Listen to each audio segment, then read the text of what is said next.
आध्यात्मिक संस्कार।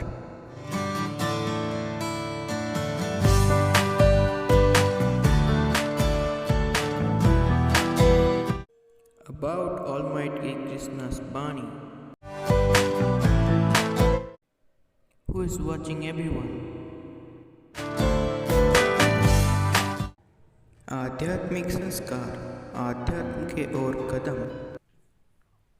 गीता ज्ञान, श्रीमद् भगवद गीता के 9वें अध्याय। उसके उपरांत श्री कृष्ण भगवान बोले, हे अर्जुन, तुझ दोष दृष्टि रहित भक्त के लिए इस परम गोपीनाथ ज्ञान को रहस्य के सहित कहूँगा कि जिसको जानकर तू दुख रूप संसार से मुक्त हो जाएगा। यह ज्ञान सब विद्याओं का राजा तथा सब गोपनीयों का भी राजा एवं अति पवित्र, उत्तम, प्रत्यक्ष फल वाला और धर्मयुक्त है। साधन करने को बड़ा सुगम और अविनाशी है।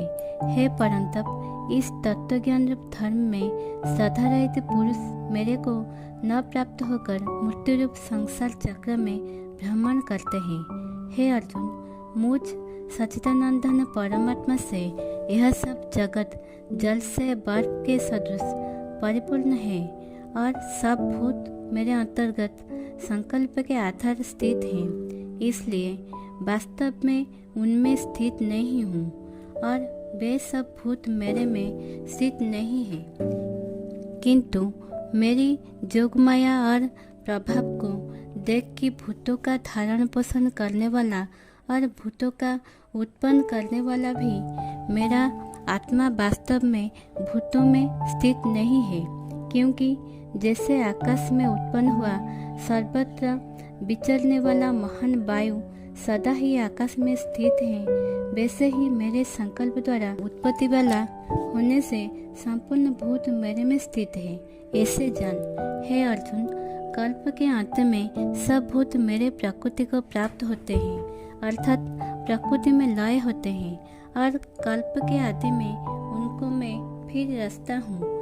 कैसे कि अपनी त्रिगुणमयी माया को अंगीकार करके स्वभाव के बस में परतंत्र हुए इस संपूर्ण भूत समुदाय को बारंबार उनके कर्मों के अनुसार रचता हूँ।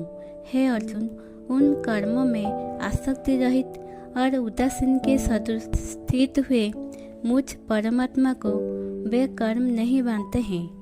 हे अर्जुन, मुझ अधिष्ठाता के सकाश से यह मेरी माया चराचर सहित सर्व जगत को रचती है और इस ऊपर कहे हुए हेतु से ही यह संसार आवागमन रूप चक्र में घूमता है।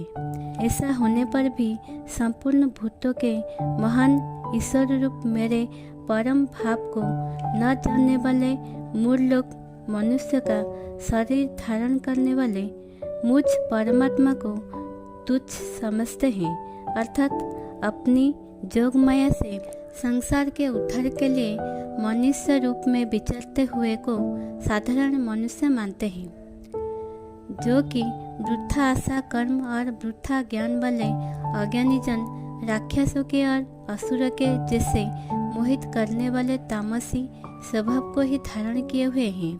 परंतु हे कुंतीपुत्र, दैवी प्रकृति के आश्रित हुए जो महात्मा जन हैं, वे तो मेरे को सब भूतों को सनातन कारण और नाश रहित अक्षर स्वरूप जानकर अनन्य मन से युक्त हुए निरंतर भजते हैं। वे दृढ़ निश्चय वाले भक्तजन निरंतर मेरे नाम और गुणों का कीर्तन करते हुए तथा मेरी प्राप्ति के लिए यत्न करते हुए और मेरे को बारंबार प्रणाम करते हुए सदा मेरे ध्यान में युक्त हुए अनन्य भक्ति से मुझे उपासते हैं। उनमें कोई तो मुझ विराट स्वरूप परमात्मा को ज्ञान यज्ञ के द्वारा पूजन करते हुए एकत्व भाव से, अर्थात जो कुछ है सब वासुदेव ही है, इस भाव से उपासते हैं, और दूसरे पृथकत्व भाव से, अर्थात स्वामी सेवक भाव से, और कोई बहुत प्रकार से भी उपासते हैं। क्योंकि क्रतु अर्थात स्रोत कर्म मैं हूँ, यज्ञ अर्थात 5 महायज्ञाधिक स्मार्त कर्म मैं हूँ, स्वधा अर्थात पितरों के निमित्त दिया जाने वाला अन्न मैं हूँ, औषध अर्थात सब वनस्पतियाँ मैं हूँ एवं मंत्र मैं हूँ, घृत मैं हूँ, अग्नि मैं हूँ और हवन रूप क्रिया भी मैं ही हूँ। हे अर्जुन, मैं ही इस संपूर्ण जगत का धाता अर्थात धारण पोषण करने वाला एवं कर्मों के फलों को देने वाला तथा पिता माता और पितामह हूँ और जानने योग्य पवित्र ओंकार तथा ऋग्वेद, सामवेद और यजुर्वेद भी मैं हूँ। हे अर्जुन, प्राप्त होने योग्य तथा भरण पोषण करने वाला, सबका स्वामी, शुभ शुभ का देखने वाला, सबका वासस्थान और शरण लेने योग्य तथा सबको आधार निधान और अविनाशी कारण भी मैं ही हूँ। मैं ही सूर्य रूप हुआ तपता हूँ तथा वर्षा को आकर्षण करता हूँ और बरसाता हूँ।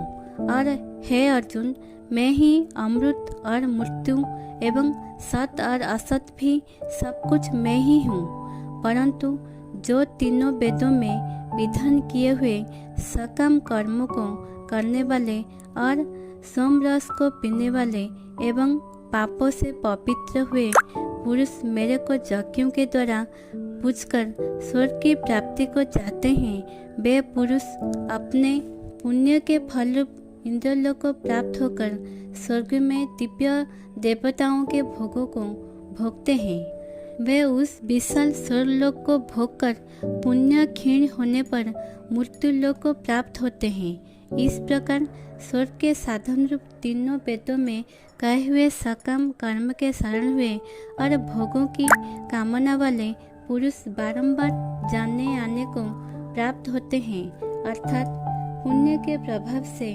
स्वर्ग में जाते हैं और पुण्य क्षीण होने से मृत्युलोक में आते हैं।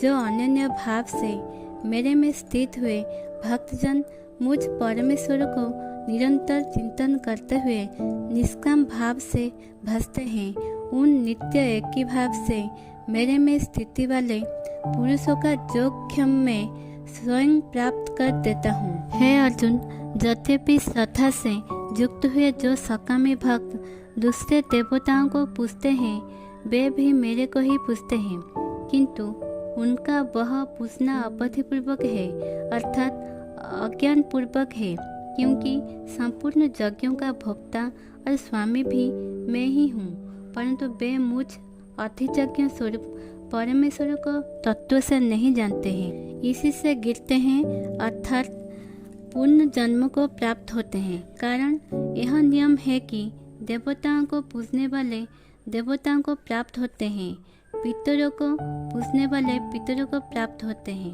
भूतों को पूजने वाले भूतों को प्राप्त होते हैं और मेरे भक्त मेरे को ही प्राप्त होते हैं। इसलिए मेरे भक्तों का पुनर्जन्म नहीं होता। हे अर्जुन, मेरे पुनर्जन्म में यह सुगमता भी है कि पत्र, पुष्प, फल, जल इत्यादि जो कोई भक्त मेरे लिए प्रेम से अर्पण करता है, उस शुद्ध बुद्धि निष्काम प्रेमी भक्त का प्रेम पूर्वक अर्पण किया हुआ वह पत्र पुष्पादिक में सुगुण रूप से प्रकट होकर प्रीति सहित खाता हूँ। इसलिए हे अर्जुन, तू जो कुछ कर्म करता है, जो कुछ खाता है, जो कुछ हवन करता है, जो कुछ दान देता है, जो कुछ स्वधर्माचरण रूप तप करता है, वह सब मेरे अर्पण कर। इस प्रकार कर्मों को मेरे अर्पण करने रूप संन्यास योग से युक्त हुए मन वाला तू शुभ शुभ फल कर्म बंधन से मुक्त हो जाएगा और उनसे मुक्त हुआ मेरे को ही प्राप्त होगा। यद्यपि मैं सब भूतों में समभाव से व्यापक हूँ, ना कोई मेरा अप्रिय है और ना प्रिय है, परंतु जो भक्त मेरे को प्रेम से भजते हैं, वे मेरे में और मैं भी उनमें प्रत्यक्ष प्रकट हूँ। मेरी भक्ति का और भी प्रभाव सुन। यदि कोई अतिशय दुराचारी भी अनन्य भाव से मेरा भक्त हुआ मेरे को निरंतर भजता है, वह साधु ही मानने योग्य है, क्योंकि वह यथार्थ निश्चय वाला है, अर्थात उसने भली प्रकार निश्चय कर लिया है कि परमेश्वर के भजने के समान अन्य कुछ भी नहीं है। इसलिए वह शीघ्र ही धर्मात्मा हो जाता है और सदा रहने वाली परम शांति को प्राप्त होता है। हे अर्जुन, तू निश्चय पूर्वक सत्य जान कि मेरा भक्त नष्ट नहीं होता, क्योंकि हे अर्जुन, स्त्री, वैश्य और सुतत्री तथा पाप जोनी वाला भी जो कोई होवे, वे भी मेरे शरण होकर तो परम पिता को ही प्राप्त होते हैं। फिर क्या कहना है कि पुण्यशील ब्राह्मण जन तथा राजस्वी भक्तजन परम गति को प्राप्त होते हैं। इसलिए तू सुख रहित और क्षण भंडुर इस मनुष्य शरीर को प्राप्त होकर निरंतर मेरा ही भजन कर, अर्थात मनुष्य शरीर बड़ा दुर्लभ है, परंतु है नाशवान और सुख रहित, इसलिए काल को भरोसा न करके तथा अज्ञान से सुख रूप भासने वाले विषय भोगों में न फंसकर निरंतर मेरा ही भजन कर।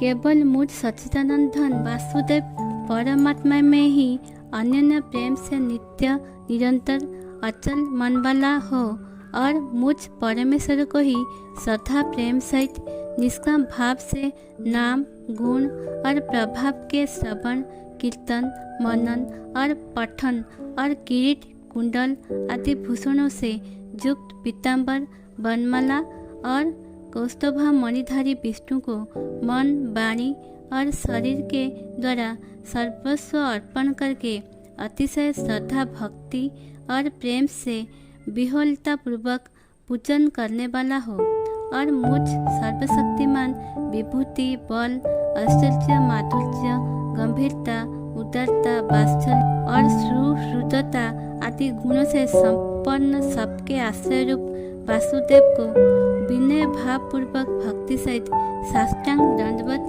प्रणाम कर। इस प्रकार मेरे शरण हुआ तू आत्मा को मेरे में एक ही भाव करके मेरे को ही प्राप्त होगा। ऐसे ही नए वीडियो जानने के लिए हमारे साथ जुड़े रहने के लिए सब्सक्राइब कीजिए हमारे चैनल आध्यात्मिक संस्कार को। और अगर वीडियो बहुत अच्छा लगा है तो लाइक कीजिए हमारे चैनल को।